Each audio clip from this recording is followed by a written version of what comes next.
Martian County. Today is 6 November 2022, and time to take another look at things going on in our own backyard.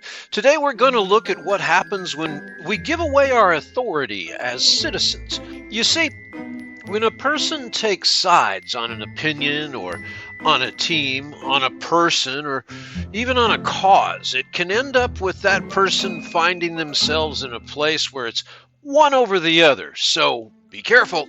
One can get themselves into a situation that they may end up defending something less than truthful or honorable just because it's their team, even when it's not the truth. You may also be known by the false representations of the side that you take, just because you're standing alongside them, justly or not. And staking your position firmly on any of the above without questioning will seldom lead to places that do not have dark shadows. As a subscriber to TAM, you know that we've always advocated that when dealing with public issues and matters, to always stay in the light, which is best done by following the truth. And the truth can take us to some uncomfortable places like today. But that's okay. As it's been said before, a man that tells the truth is usually the most hated person in the room, and they also get the fewest invitations to parties. I'm just saying from experience.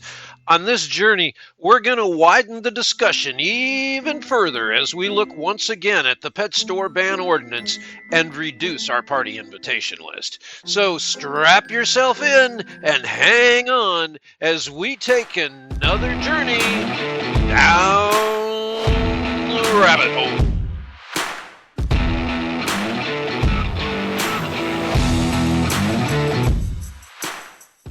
Before we get started, I want to give a quick shout out to the young volunteer at the early voting site in Indiantown.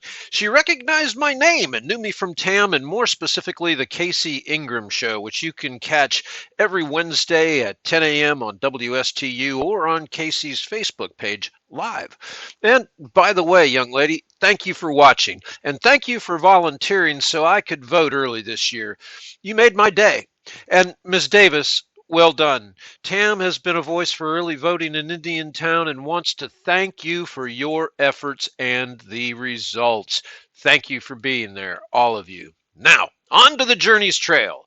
The discussion here at TAM has always been about the ordinance as an ordinance, not about side. It's not been about supporting individuals, but it's been about supporting their right to own and run a business, especially without having to suffer the massive overreach by the commission. There's a real opportunity here for us all to have a conversation about how those whom we voted into office are handling the power of office we've allowed them to represent on our behalf. To get you all up to speed, our discussion and effort has been about the control or lack thereof that was exercised in the creation of this nightmare ordinance playing out in front of all of us. An ordinance that can be overturned. At this point, it's advisable that it is done by the commission and not the courts. Another alternative for the commission would be to grandfather the stores in, basically creating a monopoly. Doing so is a lot like the strip clubs, the fishermen's docks, the water parks, and others. Or the commission can do nothing, which seems like a mistake given the legal repercussions and waste of taxpayer dollars to defend an indefensible position. And lastly, there's the real opportunity for some productive dialogue and effort to craft an ordinance that serves the ultimate purpose, which is the humane sale of living creatures. So what will it be? If we don't stop the madness now, I'm sure we're not going to like the outcome. We already find the commission on the end of what is quickly becoming a lawsuit battle against the ordinance, another legal battle with your tax dollars and mine. Both store owners have retained legal counsel at this point. A lawsuit without quick action is certainly inevitable. Again, this is not about the persons. It's about the overreach by the commission. It's about the lack of transparency that took place in the creation of the ordinance. And it's about the lack of policy that allows for fair determination in matters like this. It's also about influence from outside political powers like the Humane Society of the United States to influence an agenda and outcome that they desire over our local taxpayer interests. The commissioners have tied themselves to the local Humane Society's president and board that support nationals' conflated talking points and legislative agenda for the sake of fundraising dollars. In the effort of transparency, TAM has reached out on more than one occasion to the president of the Humane Society and the board chairman, both local for comments and opportunity to answer some questions. Neither have replied after multiple attempts. The president has said on filmed record that if we called, he would make an appointment to speak with us, but used it as an excuse to avoid the tough questions that we were asking him at that point. This is this is about a much larger problem that faces us directly, and that's public-private partnerships, especially when the private side of the partnership has a very vindictive agenda and refuses to speak to us to begin with, like the Humane Society. As a personal note, we want to let you know that we know a lot of people associated with Humane Society, good people with big hearts. This is not a slam against you. Your volunteer efforts and heartfelt motives are genuine, and we recognize that. We do not begrudge you any of those views or opportunities, but be careful of the agenda of those that are running the organization as you stand alongside of them on their side. There's so much more to this ongoing story than just the sale of pets. Let's start here. From the beginning, we've advocated that there's been unethical and unbiased influence over the county's position. They have said that staff has worked in a transparent and open nature, though, following policy on the matter, neither of which turn out to have the appearance of being true. The one sided reasoning that's prompted this mess has been this. Remember, the business owners were not contacted in this manner, but financial interests were given an open door policy to help craft this ordinance. The whole justification for this ordinance is that by refusing to allow retailers to sell dogs, cats, and rabbits, there'll be an end to pet breeders who, according to the argument being made by the proponents, like the Humane Society, are bad and are all puppy mills. They argue that a respectable breeder, which implies they do believe that there is such a thing as a good breeder as well as bad breeders in their eyes, they say that it would never that a good breeder, reputable breeder, would never sell to a retail store. Now, there's no justification for this statement, but that's their foundational argument in this push to ban the pet stores. They say that by not allowing the retail store to sell the animals, that the unreputable breeders will no longer exist because they'll have no one to sell their animals to, and only the reputable breeders will. Interesting argument. The commission bought into this narrow view because of a couple of forces. One of these is staff's recommendations. You see, the commission has openly stated on more than one occasion that they rely on staff to keep them informed on matters that come before them. They say there are just too many things that they have to consider and do not have the time to compile all the information needed for each item that they must vote on themselves. Well, maybe then we should slow the wheels of government down a bit. Then you will have that time. But we all know that that's not going to happen. Anyway, if they rely on staff to compile these packets of findings for their quick ramp up or get up to speed info prior to a matter being considered, what policy is in place to direct staff on how to prepare these knowledge packets? What guidelines are in place to ensure that a political favor or a personal belief system will not influence the detail of information and create a benefit for one side over the other? Is there a board policy on this matter? Or do they just blindly accept the findings, hoping everyone is being a good actor in the play?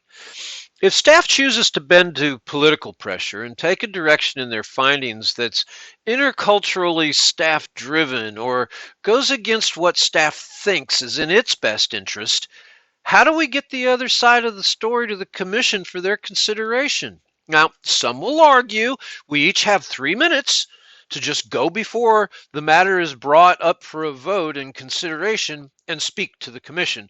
Or we can set an appointment to go see the commissioners. Great idea if you're able to do that in time and have the inside knowledge that the item is coming before them. You see, it's not like they advertise this. Well, they do, though. See, they advertise it in the paywall subscription of the Stuart News and call that legal notice of intent. So I guess we all have to subscribe now to the newspaper and read the notices section every day for cryptic and small-sized font legal notification of life-changing events our commission is set to decide if we want to get a head start on the funded political insiders like the Humane Society. Actually, you have to ask yourself, who's making the decisions at this point? Is it the staff or is it the commission? Especially when one side of the argument is left out by staff. This was apparent in the packet given to the commission on the pet store ban ordinance.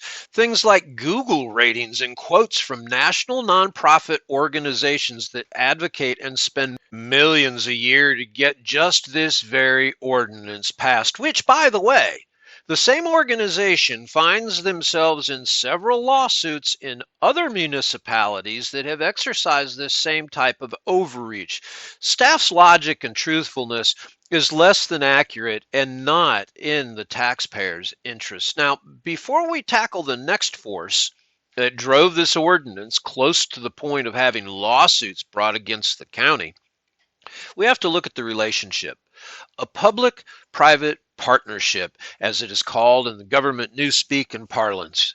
First, a public-private partnership involves an arrangement between a federal, state, or a local government, in this case local, and the private sector entities, which can include for-profit and nonprofit organizations. Second, P3s can involve assets or services, such as building a toll road or managing a water system. A new P3 arena involves social impact deals where investors are paid to provide services aimed at achieving some social gain like ESG or reducing prison recidivism rates. Try to say that 3 times fast. Another name for P3s is simply shared service delivery or sustainable best practices. This very broad definition probably explains why the National Council of Public-Private Partnerships can claim that American cities work with private sector partners for 23 of the top 65 major services they provide.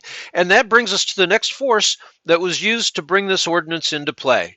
And it's probably the most diabolical and anti-American force of all. By the county's own admission, as well as the Stuart Commission's agreements, the state of Florida requires a municipality to have ordinance, code, and infrastructure in place to handle the public nuisance of feral animals. Stuart agreed to pass that responsibility off to the county by adopting the county services and codes as a service for the city to piggyback on to achieve that same statutory requirement. In doing so, they gave away control of the process to the county and to the Humane Society, a private group. This has been demonstrated in this pet store ban ordinance already. How? Well, both of the stores are geographically in the city of Stuart's boundary and are under the city's jurisdiction. But when the county changed the code, the city had no choice but to comply. Their power and voice of the voters in the city became moot. Why? Because the city has to follow the code now and disallow the 2 businesses from operating in their current capacity. Or somehow they have to develop their own animal control code, their own animal control division, and funding as well as all of the infrastructure.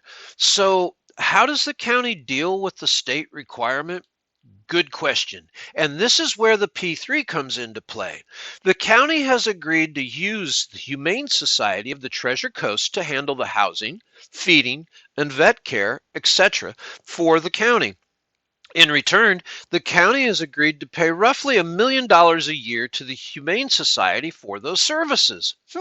The county maintains an animal control division through the sheriff's office, and it's responsible as the enforcement arm. So, enforcement budgetary items are dealt with at the level of the sheriff's administration. You pay tax dollars for that arm too.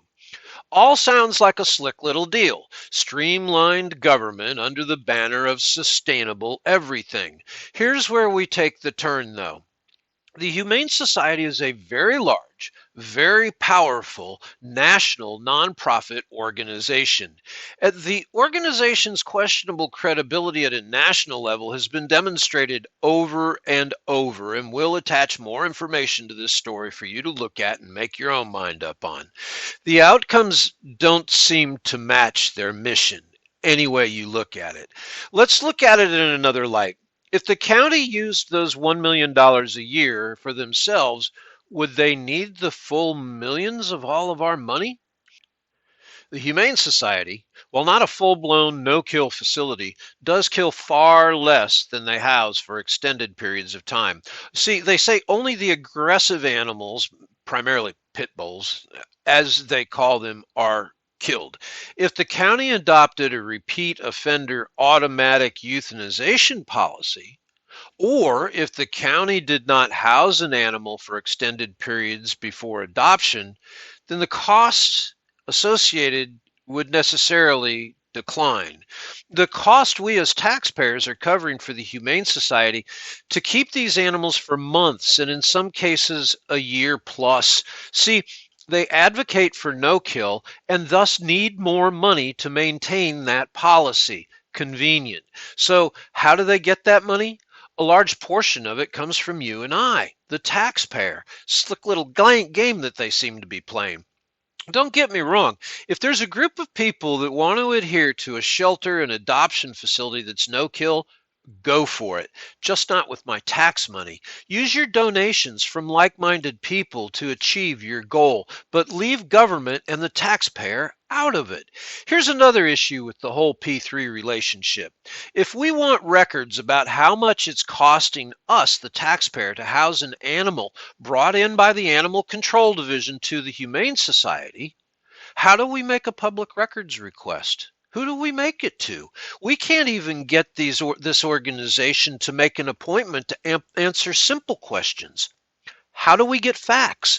The government has to provide them to us, but if the government's not keeping the records, well, what then? What if we want to know how long each of those animals brought into the Humane Society was there for? How much was spent on them? And how much it cost you and I? How are we supposed to know? I'm not sure about you, but my property taxes just hit an all-time high. And with stunts like these P3s, we can say with some certainty that they will continue to climb. If housing was handled by the county, the housing of these animals, that is, then there would be clearer documentation and greater transparency for you, the human and citizen. If the county did not pander to these animal rights activists that insist on no kill, expensive pet hotels, then we'd save money. Banning pet stores only serves the Humane Society's goals, not those of the public, and certainly not those of the legitimate retail owners. When we give away to groups via P3s, we end up with a situation just like the one we're in. People in charge that put animal rights over human rights. Groups that are not accountable to the people. Groups that are influencers in policy and decision making. Groups that are not meant to have the power they hold and wield at will. So again, to the commission, our honest and truthful recommendation to you as an elected body is to represent the people, not a special interest group that uses false and misleading scare tactics to persuade you into line their bank accounts. Put the Bill of Rights above animal rights advocates' manifestos and do what is needed to avoid these types of overreaches in the future. Stay tuned, there's more to follow. Enough said. Nomo out.